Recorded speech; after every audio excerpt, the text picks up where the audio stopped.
Alors, pour continuer, pour ne pas monopoliser trop la parole, j'ai voulu faire, puisqu'on vient de voir ici un cheminement logique de la fabrication de l'arme atomique à partir des centrales nucléaires, vous allez dire, ça peut être quand même guidé, alors on va faire autrement, on va regarder les chiffres.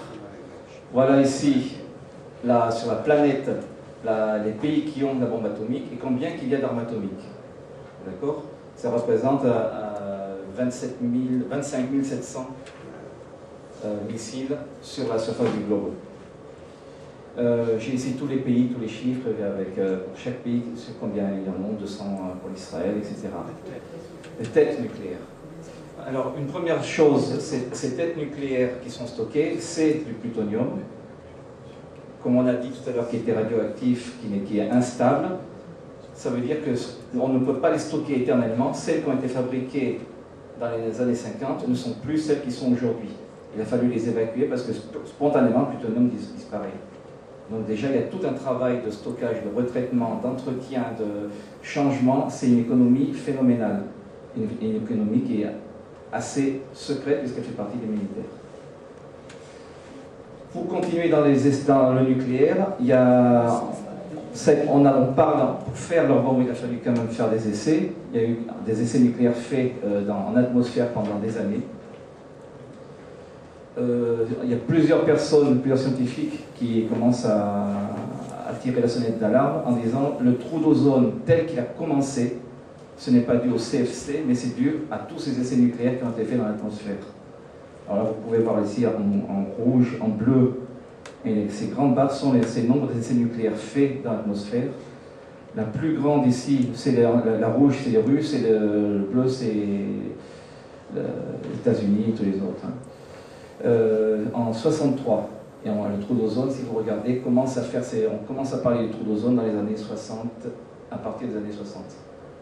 Donc c'est, je dirais, dans cette grande partie-là que le trou d'ozone a vraiment commencé à apparaître. Évidemment, le sujet était tabou, pas pour des questions industrielles, mais pour des questions militaires.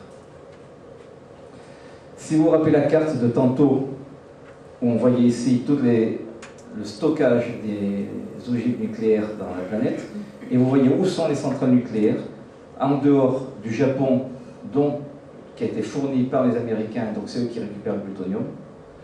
Vous pouvez voir qu'il y a quand même pas mal d'analogies entre ce stockage, entre ces centrales nucléaires et ces missiles. Donc si vous aviez un doute, qu'est-ce que vient faire une centrale nucléaire, regardez où est-ce qu'on stocke les missiles. Hein, le parallèle est quand même assez frappant. D'accord ? Ici vous avez le détail, bon, dans PowerPoint, vous pourrez l'obtenir ceux qui veulent, il y a tous les chiffres précis et tout qui sont là. Ça c'est au point de vue de la puissance des réacteurs. Alors ça je vais sauter dessus, puisque tout a déjà été présenté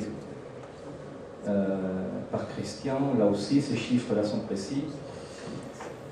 Une chose, c'est que s'il n'y avait pas eu la bombe atomique, une conclusion très rapide, c'est qu'on aurait pu, pendant 60 ans, investir toute cette économie dans de l'alternatif, pour finalement arriver à 3% seulement de consommation aujourd'hui. C'est phénoménal, et les risques encourus, par contre, sont au-delà de toute mesure. Pour dire qu'on ne peut pas faire autrement une énergie zéro, c'est totalement possible. Ici, la petite photo, je ne sais pas si vous la voyez bien, tout en bas, c'est une thermitière. Les thermites sont aussi vieilles que l'être humain, et ils arrivent à produire des maisons qui consomment zéro énergie, dans lesquelles ils se protègent du vent, du froid, de la nourriture, de tout. Maison passive, 100%. Ça leur a pris 3,5 milliards d'années pour faire ça, et nous, en quelques siècles, on est capable de faire tout disparaître. D'accord ? Une autre chose des méfaits, qu'on ne parle pas du nucléaire, on parle toujours de la peur, de la radioactivité, etc. Là, c'est une grille qui vous montre l'utilisation, la consommation de l'eau pour notre production moderne. Alors, je vais vous faire très rapidement, vous voyez les chiffres parlent de 25 litres d'eau pour 1 kg de salade. On arrive ici à une grande échelle, 1 tonne de médicaments, c'est 5 milliards de litres d'eau. Mais par exemple, 1 tonne de plutonium, c'est 1,6 milliard de litres d'eau. Pour donner une comparaison, ça correspond, le Sahel consomme, industrie comprise, 3000 mètres cubes d'eau par an. Donc 2 kg d'uranium font leur consommation annuelle en eau. D'accord? Vous pouvez voir que les dégâts du nucléaire ne sont pas simplement au niveau travail, au niveau énergétique, au niveau du progrès social, au niveau des risques que l'on prend, mais aussi sur le niveau de vie, la façon de vivre des gens. Ces chiffres-là, Christian les a déjà donnés tout à l'heure, effectivement la consommation de CO2 en proportion des autres énergies. Hein. Par contre, pour les effets, bon là, je crois qu'on peut présumer, comme Christian l'a dit, il suffit déjà simplement d'être irradié. On voit ici des doses et des chiffres. Alors là, c'est un autre danger, je voudrais attirer l'attention là-dessus. C'est effectivement, ça n'a pas d'odeur, ça n'a pas de goût, ça n'a pas de toucher, ça n'a pas... Mais en plus, l'unité de danger n'a aucun rapport pour vous.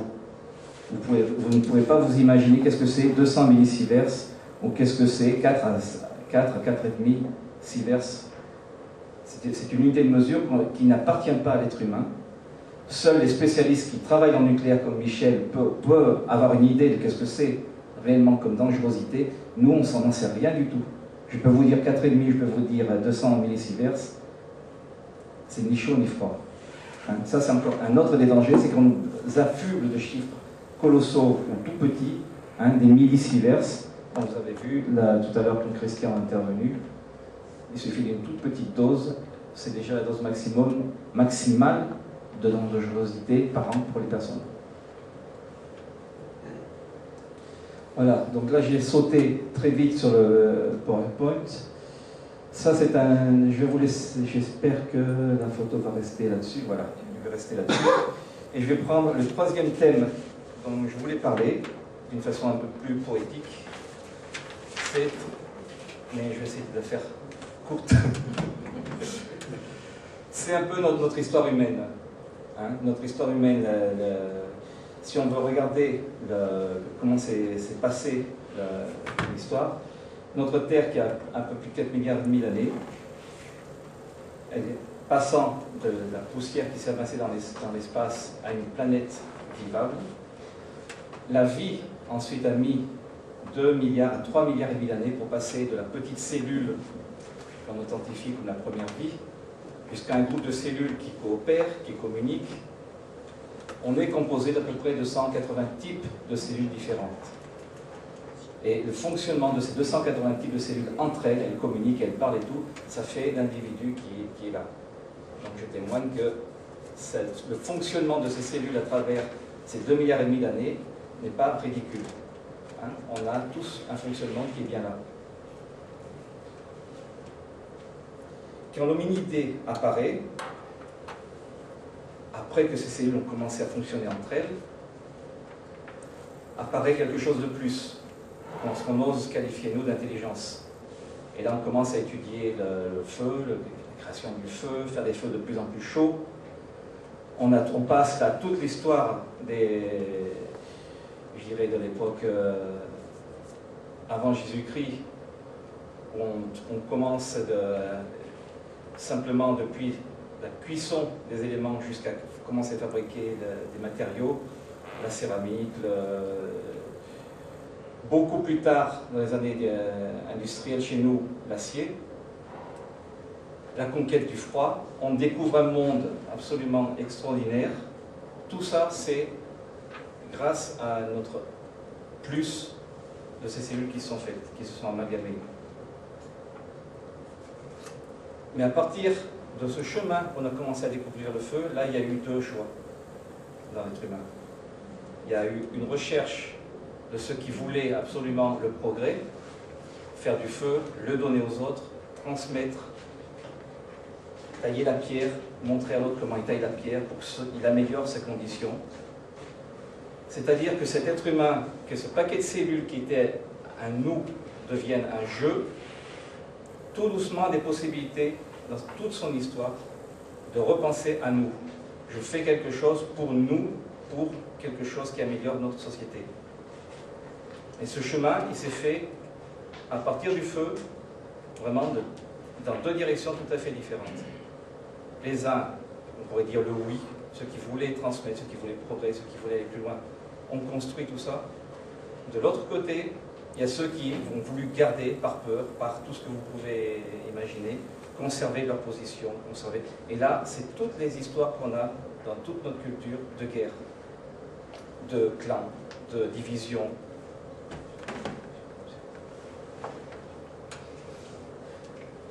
Une remarque, par exemple, et je vais abréger cette partie-là aussi, quand Louisa, qui vient du Chili, a visité avec moi la Belgique, on a été visiter Namur, Givet, les grands châteaux, elle me dit, mais votre histoire, que vous montrez, est essentiellement guerrière.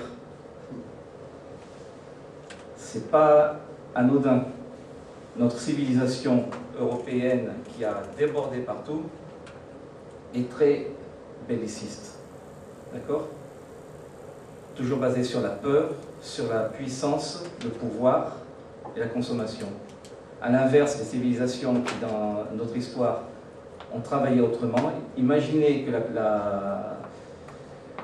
par exemple, travailler l'or, les métaux, tous ces matériaux d'artisanat étaient développés et connus déjà quand les conquistadors sont arrivés en Amérique du Sud.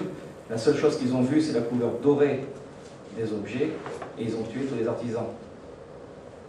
Les uns avaient construit toute une civilisation par le partage et par le développement. Bien sûr, ils avaient, les Aztèques et tout avaient leur côté belliqueux, et pas dans la même ampleur qu'on a ici. D'accord? Donc il y a vraiment deux directions mentales qui se sont opérées dans cette humanité, où je vais vers un jeu avant tout, sans projet de futur, sans imagination des autres, soit c'est un nous dans lequel c'est la science et la croissance qui s'organisent. Notre civilisation aujourd'hui a fait le tour des deux. Et on est à un moment où, d'un point de vue conscience, même philosophique, on a ce choix. Et tout le monde se rend compte aujourd'hui. De plus en plus, les indignés dans la rue témoignent de ça, que cette conscience est arrivée même dans la rue maintenant. Les jeunes qui sont là, c'est cette conscience qui s'est ouverte à tout le monde. On a le choix de choisir notre société. Christian, moi-même et les autres ont pu témoigner que c'est possible de faire un autre choix de société sans perdre nos prérogatives et ce qu'on avait ici, notre qualité de vie, mais on peut en plus inclure les autres. Donc le choix, en fait, nous appartient. Voilà, c'était très court, mais je ne vais pas faire